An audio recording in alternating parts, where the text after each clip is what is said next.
Salut tout le monde, c'est Jonathan, le mandoliniste québécois.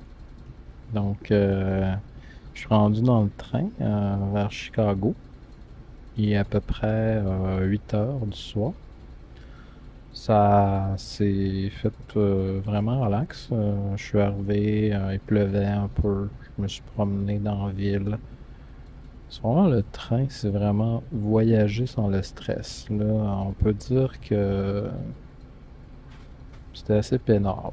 C'est sûr qu'il n'y a pas grand-chose à faire, mais là, c'est confortable. J'en ai jusqu'à demain matin dans le train. Puis, au début, je pensais que je pourrais jouer de la mandoline, mais il y a du monde, puis j'ai pas de wagon. Pas vraiment possible de jouer. J'ai changé mes cordes tantôt. Ben, je me suis dit que j'allais lire un peu. Moi, j'ai écrit un petit livret qui s'appelle La mandoline au Canada. Puis, quand j'ai fait mes recherches sur la musique du passe-temps, il y avait tellement d'affaires sur l'histoire de la mandoline que j'ai décidé de mettre ça dans un petit livre. Nos places d'eau. Si les spectacles de vaudeville, d'opérette et de farce forment la plupart des événements artistiques de la première moitié du XIXe siècle, l'intensification des tournées d'artistes empruntant la voie maritime du Saint-Laurent vers les places d'eau de la Malbaie, Tadoussac et Rivière-du-Loup contribue à influencer l'évolution de la musique au Canada. C'est que là, les artistes, eux, ils voyageaient avec des yachts, puis ils partaient des Grands Lacs, puis ils descendaient toute la vallée du Saint-Laurent. Ils arrêtaient partout. Là, j'ai une citation aussi d'un journal de 1896. La promenade de Pointe-au-Pic est souvent animée par la présence dans le port de quelques yachts montés par de gais et intéressants marins. Un peu plus tard, quand la nuit tombe, on assiste à un spectacle du nouveau genre. C'est une musique variée, tout à fait romanesque, qui égaye l'avenue couverte. Pas de lumière au dehors, l'obscurité partout. On entend du chant et de la musique. C'est le piano ou la mandoline, la guitare ou le banjo qui accompagnent quelques romances. De temps à autre, les francs éclats de rire d'une jeunesse qui s'amuse. Tantôt, je faisais du ménage dans mon téléphone, puis je regardais des photos, puis il y avait certaines photos que j'avais. C'était des orchestres de mandolines de femmes, des quatuors de mandolines de femmes, puis ça me tentait de vous dire un peu que la mandoline, en fait, c'était un instrument qui était joué par les femmes. Il y avait plusieurs raisons pour ça. C'était comme un instrument qui était plus populaire. C'était mieux accepté. Il y avait, c'est certain, la mandoline, ça faisait partie de l'éducation des bonnes familles, puis socialement, c'était accepté. Dans mon livre, j'ai un autre chapitre qui parle de la popularité chez les femmes. Je vais juste mettre mes lunettes. Il commence à faire noir. Donc, popularité chez les femmes. En 1889, la dernière mode parmi les jeunes parisiennes du grand monde est l'étude de la mandoline. Au Canada, la bourgeoisie reste en partie influencée par les courants provenant des métropoles étrangères. Ça, c'est vrai dans tous les styles. La peinture, la sculpture était toujours bien influencée par ce qui se faisait dans les grandes villes, particulièrement à Montréal. L'éducation musicale des jeunes filles étant considérée comme un bagage indispensable à la jeunesse bien éduquée, n'a toutefois pas comme objectif de former des professionnels. La mandoline a l'avantage d'être un instrument qui véhicule une image de grâce et de finesse et ne pose aucun problème social pour les femmes de cette bourgeoisie en expansion. L'enseignement de la mandoline se fait alors dans les couvents ou relève de l'initiative d'un professeur privé. La vie musicale de certaines femmes s'exprime dans le monde élégant des salons et des soirées. Fashionable. Les épouses qui s'intéressent à la musique organisent alors des concerts de mandoline dans leur foyer. Pour d'autres, l'idée du plaisir musical est étroitement liée au concept de la charité. Elle joue lors des fêtes de bienfaisance, des bazars annuels ou des kermesses.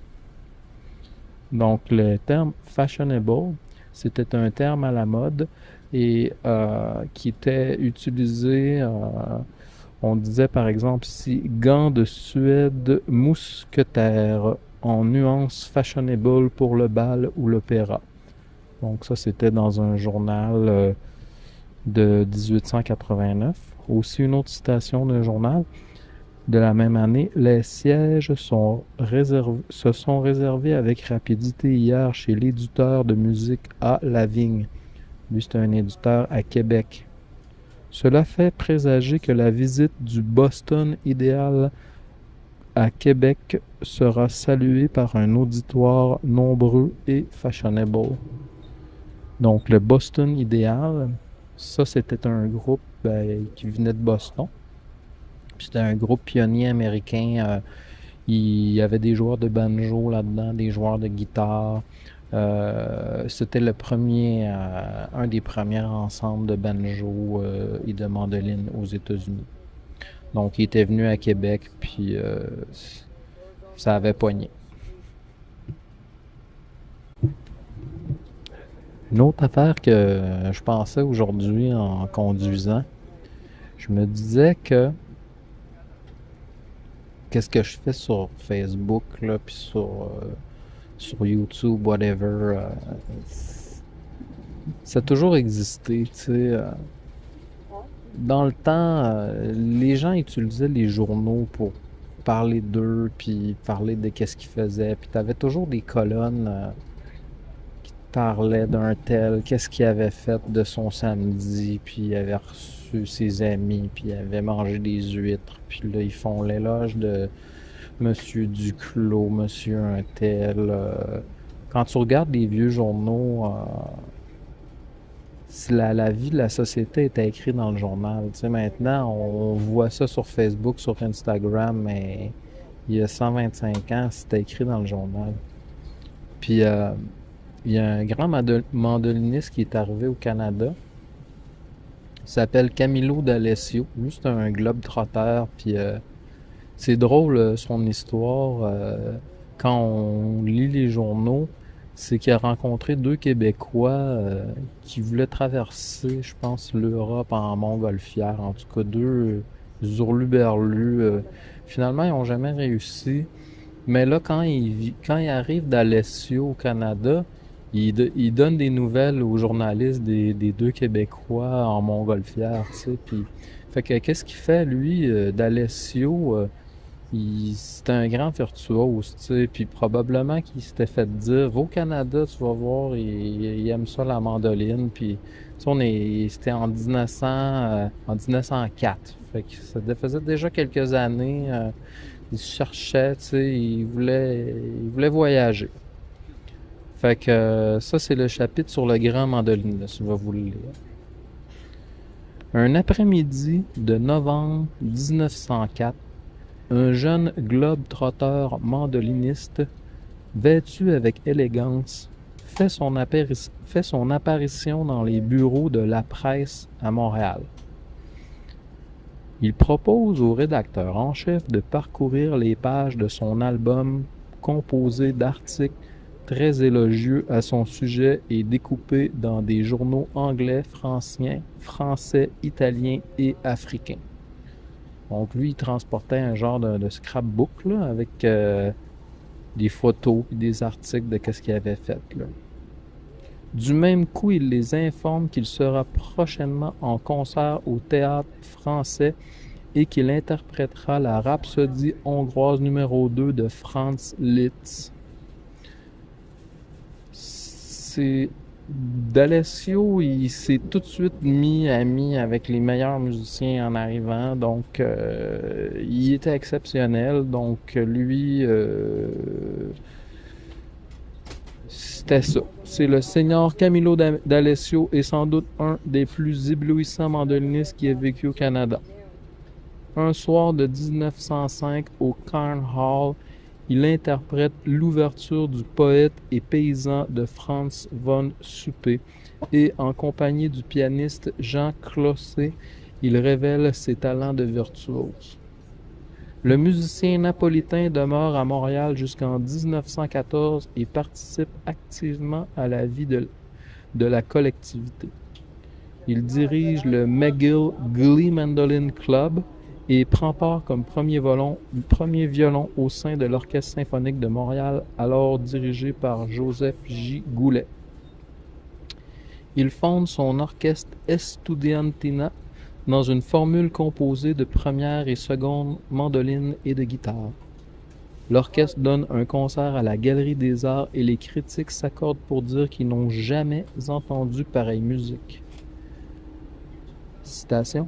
La réputation du Seigneur Camillo D'Alessio est si grande qu'il nous semble superflu de donner à son immense talent des éloges que ses auditoires lui décernent avec un véritable enthousiasme. Donc lui, D'Alessio, il est parti avec la Première Guerre mondiale, comme plusieurs Italiens. Il s'est senti pas à sa place. Et voilà, il est parti aux États-Unis. On a perdu sa trace. Moi, je sais pas qu'est-ce qu'il a fait après aux États-Unis, mais il a écrit beaucoup de musique. Ben, beaucoup. Il a écrit quelques musiques dans le passe-temps, dont quelques-unes que j'ai enregistrées. Et voilà, son style, il a vraiment un style napolitain traditionnel.